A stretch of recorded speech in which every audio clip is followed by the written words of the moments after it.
But if we take a longer view, the performance is drastically different. So now I'm looking at the decade as a whole, from the close of the technology bubble up until the fairly recent past, and the performance of these markets has been distinctly stronger and better, and frankly quite decoupled from that of developed markets such as the U.S.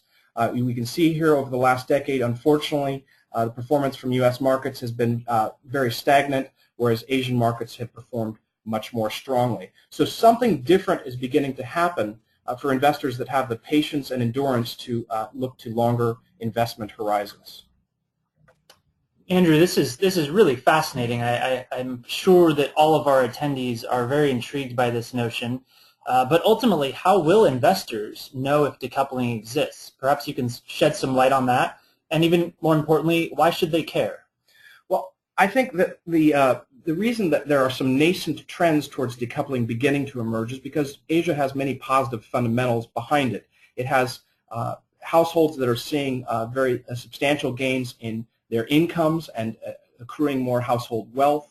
We are also seeing both governments, corporations, and households enjoy lower levels of debt, which is allowing them to a certain degree of flexibility during the recent downturn in economic markets and allowing them to reposition themselves faster. But these trends are still fairly nascent. And what I would want to point out to investors that is if this decoupling trend is to continue to deepen and broaden and become more prevalent, I firmly believe that there are three essential pillars that are necessary to take place, that are necessary to unfold for this trend to extend. The first of these is the broadening and deepening of capital markets led by bond markets and fixed income. Asia has been historically highly dependent on its commercial banks for corporate finance. When companies need money to expand and invest and grow, they need to usually get it from a third party. And they typically have three sources. They can turn to banks, they can turn to stock markets and raise money maybe in an initial public offering, or they can raise money via the bond markets. Asia really has had only the commercial banks in its history as a prevalent form of finance. And much more recently, the stock markets have begun to play a limited role, but the bond markets have been entirely absent from the picture. And this, to my mind, means that the stool has only maybe 1.5 to 2 legs out of 3, and it's essentially very wobbly. So these financial markets must broaden and deepen, in my view. The second key is the expansion of the service industries in the region. Asia is seeing a great deal of growth in its domestic demand, and people often equate that with a lot of consumption of physical and tangible goods, cars, bicycles, homes, furniture, or foods and beverages, etc., etc. What's really missing from the Asian picture is less the consumption of these tangible products, although that is an important driver of growth, but rather the expansion of the intangible industries, the service industries, whether it's healthcare, non-bank financial services such as insurance, or media and advertising and entertainment. These sorts of industries are really nascent in the Asian context, and they need to develop in order to make these economies more balanced. The last of these pillars I would refer to is the one I just mentioned, which is the consumption of tangible goods and the domestic demand that's driving that. And we at Matthews think that is a secular source of long-term growth that is very important to pay attention to, and it's being driven by rising household incomes and the ability to spend on these sorts of goods. I want to quickly walk through what I've been talking about with these three pillars to give you a sense of how they look. These are the three pillars to the stool compared across several economies: China on the left, India, Japan, and the U.S. on the far right. What we have here is on the left of the bars for each of these four economies is the commercial banking markets. The middle is the stock market, and the right-hand bar is the securitized corporate debt or the fixed income markets. And each of these bars is done in relation to the size of the local economy to give you a sense of their scale relative to the economic output in these four countries. You can see that our own debt markets have become quite swollen, and that's unfortunately the trouble that we're working through right now. But meanwhile, you can see, especially on the left in China and India, the leftmost bar, the commercial bank lending bar, is really quite elevated, especially in China. You can see how small the equity markets are in relation, and especially how small the corporate fixed income markets are. happily, India's equity markets, the middlemost bar, has grown quite a bit and now exceeds the commercial banking bar. It means that the stock markets are more prevalent. But this, I would stress, is a relatively recent phenomenon, and we need to see these markets deepen and broaden. Happily, they are doing so. These two bubbles here give you a sense of how the fixed income markets are growing between 1997, when all of Asia had fixed income markets of less than $500 billion. Today, they stand at about $5 trillion in aggregate.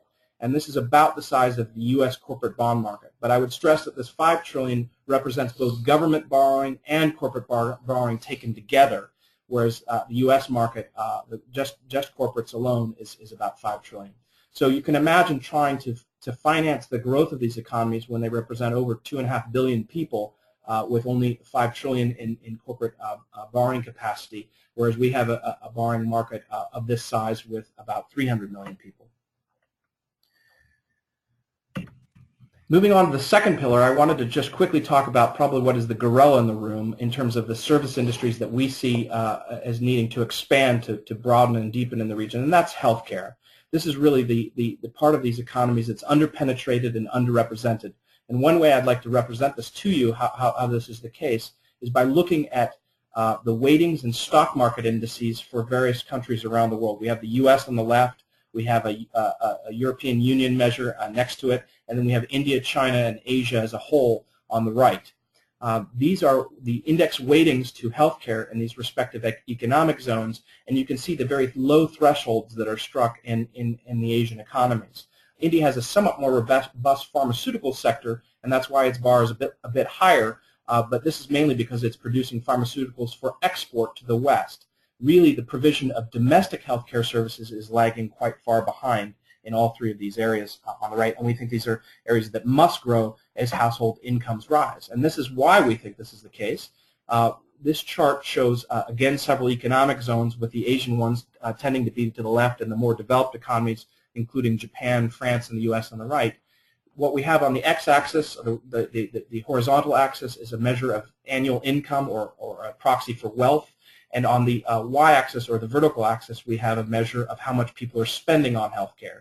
And I'm simply showing this to show that to demonstrate that these two ideas these two variables are positively correlated. That as people grow more wealthy and their incomes rise, they tend to want to spend more on healthcare. So we believe that the underpenetrated level of healthcare services, combined with the rising incomes that we're seeing in the region, means that this part of the economy must expand. Andrew, you and I were speaking yesterday, and one of the questions that came up was the notion that, in general, won't many of the foreign multinational companies really seize the opportunities in China? And that is to say, you know, U.S. or European-based companies go in, and let's take your healthcare example, go in and through their experience really kind of emerge as leaders within China or India and within that sector. Perhaps you could speak to that. Well, I would never count out strong foreign multinational competitors as they seek to expand in the region, but here's the reason why I wouldn't necessarily say that Asian companies will cede the ground too quickly. And the reason for this is that Asian companies tend to have a very good sense of local demand requirements, local consumer preferences, local regulatory requirements that may give them an edge even more so in these nascent service industries that are expanding within the region. I picked out a case study here that's a fairly contentious one. This is the internet search industry, in other words, Google's market, as it's represented in China and in Korea. The blue bits of these two pie charts represent the market share that is occupied by domestic Asian companies versus the gray bit is representative of the foreign entrants in these markets, and that is largely dominated by Google in both instances. We've all read the headlines about Google recently retreating from China, and there were certainly political elements to that decision, and I don't wish to ignore those. But long before Google chose to pull out of China, it still had a very small share of the market, and it was because it lacked a strong understanding of the demand requirements of that marketplace. It entered China with very strong technology, very strong brand name, and it assumed that Chinese advertisers and companies would flock to it based on those strengths. What they failed to understand, unfortunately, though, was that how little was understood about the internet in China at that moment of entry. And one of their competitors, Baidu, seized on that ignorance and hired 3,000 salespeople to travel across the country and educate small and medium businesses on the power of the internet. And they encouraged them to migrate their advertising expenditure from newspapers and offline sources onto the internet. And in so doing, Baidu won the lion's share of the marketplace. Likewise, a similar story prevailed in Korea, where there were no political constraints. Domestic companies had a much stronger sense of how Korean consumers searched the internet. They tailored their search engine to accommodate this, and Google never saw its share expand anything beyond a minuscule amount. So I'd like to move on to the third pillar quickly, which is probably the most ballyhooed and discussed in the media today, which is that of rising consumption in the region. And this is a photo that's equal parts fun and sad. It's a bit fun to represent fun to think of this family sort of slowly cruising down the road, and there's too much traffic in India. This family, by the way, hails from India, and this is a very common sight if you're to travel there. There's typically too much traffic for them to travel quickly. They're often going 5 to 10 miles an hour or no better. So the danger is, I suppose, reduced in that instance. But it is also a saddening image to me for the risk that it represents to the family clustered on this motorcycle. I would ask you to think about the sort of consumer goods that this family needs. The most obvious of these is a car.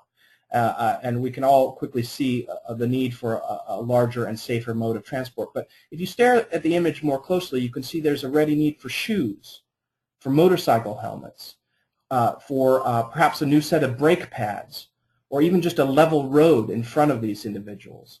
All of these things are part of their demand preference. And I'm talking about this because when people mention Asian consumption, they tend to highlight the conspicuous elements about it. You often hear about perhaps how many Rolls Royces are being imported to China or how many millionaires are being created. Those are perhaps fascinating statistics, but really the most important source of demand to focus on is this very basic sort, the desire of households to bootstrap their way out of poverty and to gain basic necessities so as to improve their standards of living. Meanwhile, we tend to focus on Matthews not just on the expansion of domestic demand as it's met by the public sector, but especially private sector entities that are driving the growth. These two pie charts show you an amalgamation of the Chinese and Indian economies taken together. In 1998, they were only 1.4 trillion. By 2007, they were 4.4 trillion, so very substantial growth between those 2 points. But what's more interesting is that the share of these economic output has grown much more rapidly in the private sector over those intervening years. So we would suggest at Matthews to focus on consumer-related industries that are really being driven by private sector activity, entrepreneurial activity that are seeking to exploit these market opportunities.